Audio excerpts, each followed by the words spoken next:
नमस्कार दोस्तों, खबर और मनोरंजन का अड्डा मीडिया पार्क 24 घंटे ब्रॉडकास्ट में आपका स्वागत है। आज हम बात कर रहे हैं उत्तराखंड में हो रहे नगर पालिका चुनाव की। नगर पालिका, नगर निगम और नगर परिषद सबके चुनाव जारी हैं। हमारी आप सबसे अपील है कि आप अपने प्रतिनिधि ऐसा चुनें जो आपके क्षेत्र से संबंधित हो, जो आपकी समस्याओं को सुलझाने में सक्षम हो, जो आपके बीच का प्रत्याशी हो, जो आपके पास आता जाता हो। क्षेत्रीय चुनाव यानी कि नगर निगम के चुनाव, नगर पालिका के चुनाव कोई प्रधानमंत्री के लिए चुनाव नहीं है, किसी राष्ट्रीय पार्टी के लिए चुनाव नहीं है, किसी सांसद या विधायक की कोई चुनाव नहीं है। ये चुनाव ऐसा चुनाव है जिसमें हम अपने क्षेत्र की समस्याओं को उजागर करते हैं और उसका निराकरण करने के लिए हम अपने प्रतिनिधि को चुनते हैं। ये छोटी सरकार जो हमारी बनती है, चाहे वो ग्राम पंचायत हो या नगर निगम हो, सब जगह आप राजनीतिक दल को महत्व देने की बजाय किसी भी पार्टी को शराब या मुर्गा या अन्य किसी लालच में, प्रलोभन में आप अगर वोट देते हैं तो आप अपनी क्षेत्रों की समस्याओं को सुलझा नहीं पाते हैं। इसलिए आप ऐसे प्रत्याशी को चुनिए जो जुझारू हो, जो काम करने में सक्षम हो और आपके क्षेत्र की समस्या को सुलझा सके। क्षेत्रीय समस्याएं जैसे कूड़ा उठान की समस्याएं, बिजली की समस्याएं, पानी की समस्याएं, इसमें केंद्र सरकार का कोई भी मंत्री आकर के आपकी कोई हेल्प नहीं करेगा। ये समस्या आपके क्षेत्र की है। इसलिए भले ही वो प्रत्याशी निर्दलीय हो, किसी भी दल का ना हो, आप ऐसे प्रत्याशियों को वोट दे करके उनको विजयी बनाएं। आप इस लोक पर्व का अवश्य लाभ उठाएं।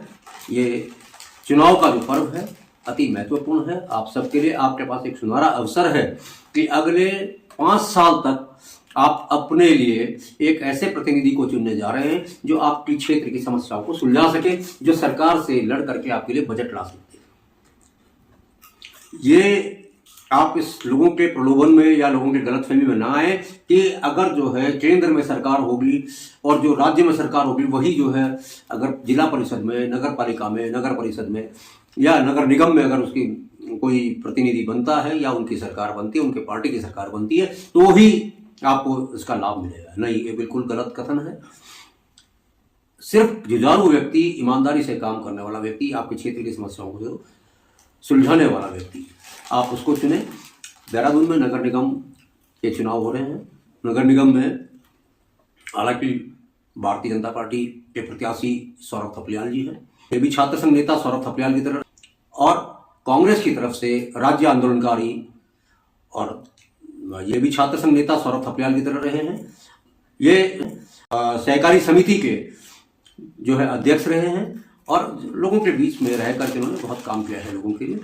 और ये आपके पास एक और मौका है। पहली बार किसी पार्टी ने राज्य आंदोलनकारी को टिकट दिया है, तो अब जनता के ऊपर निर्भर करता है, उनके विवेक के ऊपर निर्भर करता है कि वो अपना कीमती वोट किस तरह से उपयोग करते हैं।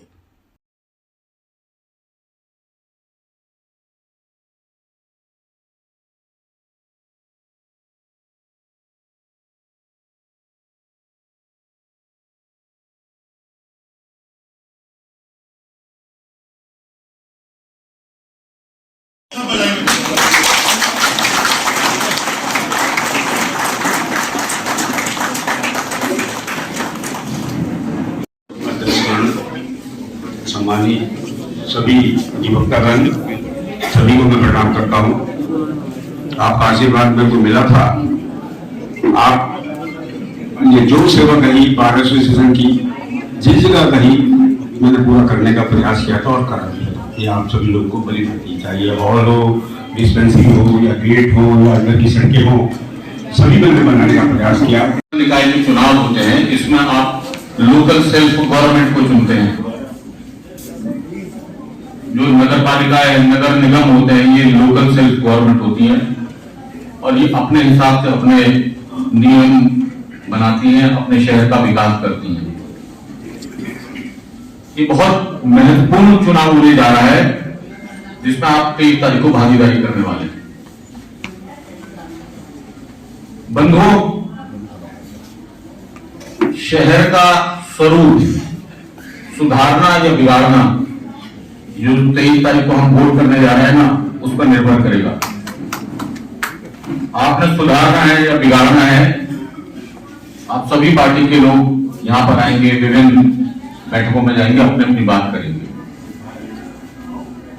पप्पू पोखरियाल, वीरेंद्र पोखरियाल जिनका नाम है, मैं इनको कॉलेज टाइम से जानता हूं। जब मैं कॉलेज से बाहर निकल रहा था तो पप्पू भाई अपनी नेतागिरी के बिल्कुल चरम पे वहां पर थे, प्रेसिडेंट रहे छात्र संघ के। वहां पे संघर्षशील आदमी है, संघर्ष करने वाला आदमी है। आपने उनके विचार सुने, मेरी आपको बहुत बहुत शुभकामनाएं। परंतु कहने में मेरे को कोई गुरेज नहीं। किसी भी पार्टी का हो सकता है आदमी, पर सच कहने में डरना नहीं चाहिए। जो स्वरूप देहरादून का आज है, उसकी एक विस्तृत रिपोर्ट, प्रोजेक्ट रिपोर्ट तो आपको लेके आनी ही पड़ेगी, कहीं ना कहीं जनता के बीच में जाना ही पड़ेगा। आज अगर बरसात हो जाती है ना, मैंने जिंदगी में कभी, मैं इतना मेरे ख्याल से 60-61 साल का हूं, मैंने देहरादून में पानी रुका हुआ कभी नहीं देखा। परंतु इस बरसात में दर्शनाल चला के 2.5 फुट पानी था। नेचुरल फ्लो रोक दिया गया देहरादून का। परंतु जनता की भागीदारी देहरादून की प्लानिंग में कभी किसी पॉलिटिकल पार्टी ने नहीं की। क्या कभी किसी से आके पूछा कि देहरादून की ये प्लान करने जा रहे हैं, आप में से सीनियर अधिवक्ता हो, आओ आप बैठो, बताओ ट्रैफिक आज इस रोड से जाएगा, कल उस रोड। अधिवक्ता को एक बड़ा रोल था, वो भी आंदोलन का एक हिस्सा है। मैं तो अपने संबोधन में, क्योंकि जब हम लोग बरेली जेल गए तो अधिवक्ता जो है हमारे यहाँ से जमानत कराकर रात को बैठते थे और सुबह जो वहां से जो जमानत के कागज लेकर जाते थे, तो अधिवक्ताओं का भी बहुत बड़ा रोल था। क्योंकि मैं इस बात का भी गवाह हूँ कि जब आप लोग अपना कार्य छोड़कर सड़कों पर भी उतरे, चाहे वो बारिश हो, सर्दियां हो, आप लोगों ने भी उत्तराखंड की मांग करी है और सभी लोगों का सहयोग था, सभी लोगों का प्रयास था, तब जाके आज उत्तराखंड बना। आज जिस तरह नगर निगम में भ्रष्टाचार चरम पर, 15 साल आप लोगों ने देखा होगा कि स्मार्ट सिटी में के नाम पर जो आज शहर की स्थिति है पूरी, चाहे वो सड़क हो, चाहे वो यातायात हो, चाहे वो लाइट हो, नालियां हो, आज आप लोग इससे भली भांति परिचित भी हैं। और मैं आप लोगों को एक विश्वास दिलाना चाहता हूं कि जिस तरह का एक देहरादून हुआ करता था, जो रिटायरमेंट के लोग यहाँ पर अपना मकान बनाते थे कि चलो यहाँ की आबो हवा बहुत अच्छी है, जिस तरह स्मार्ट सिटी के नाम पर कई हजार पेड़ काटे गए शाहजहां रोड पर, तो मैं आप लोगों को विश्वास दिलाना चाहता हूँ, नगर निगम में आप लोगों का आशीर्वाद रहा तो हर साल 2.5 लाख पेड़ नगर निगम में। पर यहाँ पर मैं एक आम इंसान हूं आप लोगों के बीच में, क्योंकि हमें मालूम है ये उत्तराखंड ऐसे प्राप्त नहीं हुआ। 42 लोगों की शहादतें हुई है इसमें। हम लोगों ने देहरादून भी बंद कराया और मेरे ऊपर तो तलवार भी रखी गई थी। अगर पुलिस वाले ना बचाते उस दिन तो शायद आप लोगों के बीच में मैं भी ना होता। और देहरादून के मेयर प्रत्याशी वीरेंद्र पोखरियाल जी से मुलाकात करा रहे हैं और जानते हैं उनकी क्या प्राथमिकताएं हैं मेयर की सीट के लिए। पोखरियाल जी, आप राज्य आंदोलनकारी हैं, आपने जो है छात्र संघ चुनाव भी लड़ा है और सबसे मजबूत कैंडिडेट के तौर पर जो है आम जनता आपको देख रही है, तो क्या कहना है आपको? मजबूत जो है वो जनता ने बनाया कैंडिडेट ने। और मेरे जो है देहरादून में जिस तरह से 15 साल भाजपा के थे और जिस तरह का भ्रष्टाचार स्मार्ट सिटी के नाम पर किया गया, और मेरी प्राथमिकता रहेगी कि देहरादून को शुरू किया और जिस तरह उन्होंने पेड़ों के कटान किए, और मेरा प्रयास रहेगा कि हर साल जो है 2.5 लाख पेड़ लगाने का लक्ष्य रहेगा, जिसमें से 70% जो है क्लीन चलाएगा। और यातायात की जैसे ट्रैफिक की बहुत बड़ी समस्या है, जिसमें कि देहरादून की जनता को कैसे राहत दिया जाए, उस पर भी मैं एक काम करने का प्रयास करूँगा। और ड्रेनेज सिस्टम जो कि पानी जब भराव हो जाता है बरसात में, उस पर भी मैं काम करने का प्रयास करूँगा, कैसे देहरादून की जनता को राहत देना बरसात में।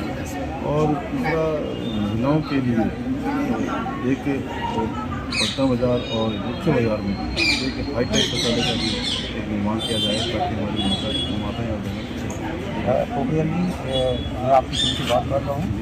जो क्षेत्र की जनता है कूड़ा उठान की समस्या से बहुत ज़्यादा जूझ रही है और सरकार कोई ध्यान नहीं दे रही है। कई बार उसकी शिकायत होती है, जिलाधिकारी महोदय को भी किया गया और मेयर साहब को भी किया गया। तो इस पर आप क्या कार्य करेंगे? देखिए, इस पर मेरे को और भी शिकायतें आई है और जनता के सहयोग से अगर मेयर पे बने तो इस पर भी नहीं बने, जो कूड़ा उठान का जो है जनता को कैसे सुविधा मिले, इसका भी प्रयास करें। क्या लगता है आपको जो टेंडर जो किया गया है कूड़ा उठान के लिए, इसमें कोई पारदर्शिता रही या नहीं रही है, क्या लगता है? देखिए, जब वो नगर निगम में जाएंगे तो उस चीज़ को देखेंगे कैसे, और अगर आए तो उसमें पारदर्शिता निश्चित करेंगे। ठीक है, आपको हमारी शुभकामनाएं। आपने अभी ऐसी वीरेंद्र पोखरियाल जी को सुना और उन्होंने अपनी प्राथमिकताएं गिनाई। ऐसी हम छोटे पालिकाओं की बात करते हैं, नगर पालिका परिषद की बात करते हैं, तो नगर पालिका परिषद में कई ऐसे इंडिपेंडेंट कैंडिडेट हैं या कई उत्तराखंड राज्य आंदोलनकारी हैं। आप ऐसे लोगों को समर्थन करें।